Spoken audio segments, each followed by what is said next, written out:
இன்னொன்னு அந்த படிவத்திலேயே குழப்பம் இருக்குன்னு சொல்லி முன்னாள் அமைச்சர் ஜெயக்குமார் கூட சொல்லியிருக்காங்க. சார், படிவத்திலாம் குழப்பம் இல்ல, பூர்த்தி செய்ய வேணும்.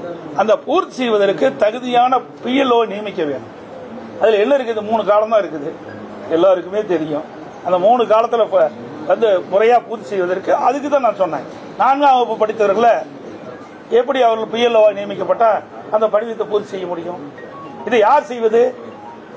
அந்தந்த மாவட்ட தேர்தல் அதிகாரிகள், சென்னை மாநகராட்சி ஆணையாளர் தான் செயல்படுத்த வேண்டும். அவர்கள் முறையாக செயல்படாத காரணத்தினால் இந்த குழப்பம். அது மட்டும் இல்ல, காலதான் போதாதுங்கிறீங்க. ஒரு தேர்தல் அறிவிச்சு ஒரே மாசத்துல முடியுது.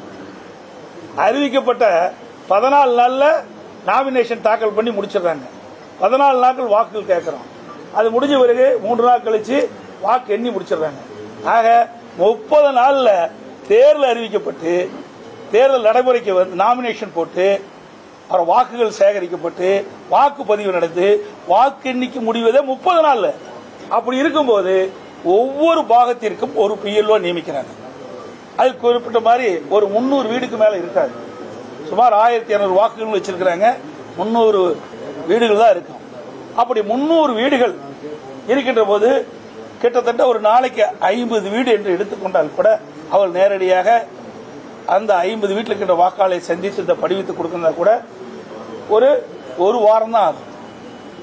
ஒரு வாரத்தில் அந்த படிவத்தை கொடுத்துடலாம். ஒரு 10 நாள்ல திருப்பி வாங்கலாம். அந்த 3 முறை அந்த வாக்காளர் வீட்டுக்கு சென்று இந்த வாக்காளர் படிவத்தை வழங்க வேண்டும். இல்லாத, அதாவது அவர் செல்லுகின்ற பொழுது வீட்டில் இல்லாததால் மீண்டும் அந்த படிவத்தை இது சம்பந்தப்பட்ட வாக்காட்டை கொடுக்கணும். இது நடைமுறை. அது மட்டுமல்ல, ஒவ்வொரு முறையும் தேர்தல் நடைபெறுகின்ற பொழுது அந்த தேர்தலுக்கு குறிப்பிட்ட தேர்தல் நடைபெறுகின்ற நாளுக்கு முன்பாக ஒரு வாரத்துக்கு முன்பு 5 நாளில் அந்த வாக்காளருடைய அடையாள ஸ்லிப் கொடுக்கிறாங்க. 5 நாள்ல கொடுத்துறாங்க. அப்படி 5 நாட்களில் தேர்தல் நடைபெற்ற காலகட்டத்தில் அடையாள ஸ்லிப் கொடுக்கின்ற பொழுது ஏன் ஒரு மாசத்துல இந்த படிவத்தை கொடுத்து வாங்க முடியாது?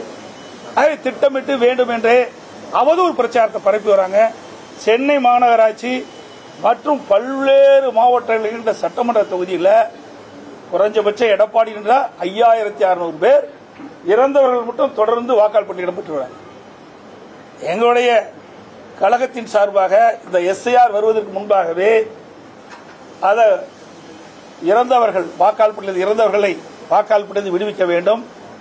அதோட இரட்டை வாக்காளர் 2 இடத்தில் வாக்காளர் தான் அவருடைய பெயர். குடி நகரத்திலிருந்து அந்த வீட்டிலிருந்து வேறு வீடுக்கு மாறி போய் பல ஆண்டு இருந்தால் அவருடைய பெயர். அதோட போலி வாக்காளர் இதையெல்லாம் கண்டறிந்து முறையாக மாவட்ட ஆட்சித்ததற்கு சுமார் 10,000 பேர் எடப்பாடி சட்டமன்ற தொகுதி மட்டும். இப்படி சேலம் மாவட்டத்தில் ஒவ்வொரு சட்டமன்ற தொகுதியிலும் பல்லாயிரக்கணக்கான வாக்காளர் இருக்கிறாங்க. அது மட்டும் இல்ல, சென்னை மாநகராட்சியில் ஒவ்வொரு சட்டமன்ற தொகுதியிலும் பல்லாயிரக்கணக்கான வாக்குகள் இப்படி இறந்தவர்கள் பட்டியலில் இருக்கிறார்கள். பல ஆண்டுகளாக குடிபெயர்ந்தவர்களுடைய பெயர் அந்த வாக்காளர் பட்டியலில் இருக்கின்றது. போலி வாக்காளர்கள் இருக்கிறது. இதையெல்லாம் நீக்க வேண்டும் என்று பல முறை அனைத்து இந்திய அண்ணா திராவிட முன்னேற்ற கழகத்தின் சார்பாக இந்த SIR வருவதற்கு முன்பாகவே சம்பந்தப்பட்ட தேர்தல் அதிகாரிக்கு கொடுத்தோம். அவர் நீக்கவில்லை. அதனால் நாங்கள் நீதிமன்றம் சென்றோம். சென்னை உயர்நீதிமன்றம் சென்று RK நகரில் சுமார் 31,000 வாக்குகள் நீக்கப்பட்டது. கரூர்ல 10,000 வாக்குகள் நீக்கப்பட்டுள்ளன. அதோட இப்போ டி நகர்ல பல்லாயிரக்கணக்கான வாக்குகள் இறந்தவர்கள் குடிபெயர்ந்தவர்கள் அதோட இரட்டை வாக்காளர் இருப்பதையெல்லாம் கண்டறியப்பட்டு நீதிமன்றத்தில் வழக்கு தொடர்ந்தோம். அப்ப தேர்தல் ஆணையம் இந்த SIR பணி மேற்கொள்கின்ற பொழுது இதையெல்லாம் கவனத்தில் எடுத்துக்கொண்டு இறந்தவர்களும் குடிபெயர்ந்த மாற்று இடத்தில் குடிபெயர்ந்தவர்கள் இரட்டை வாக்காளர் தான் நீக்கம் சொல்லியிருக்கிறாங்க. இப்படி பல்லாயிரக்கணக்கான வாக்குகள் இதில் இடம்பெற்றிருக்குது. தேர்தல் வருகின்ற பொழுது இதையெல்லாம் பயன்படுத்தி திமுக வேட்பாளருக்கு ஆதரவாக கள்ள ஓட்டு போடுவது, திருட்டு ஓட்டு போடுவது, அதுதான் அதிர்ச்சி அடைஞ்சிருக்கிறாங்க.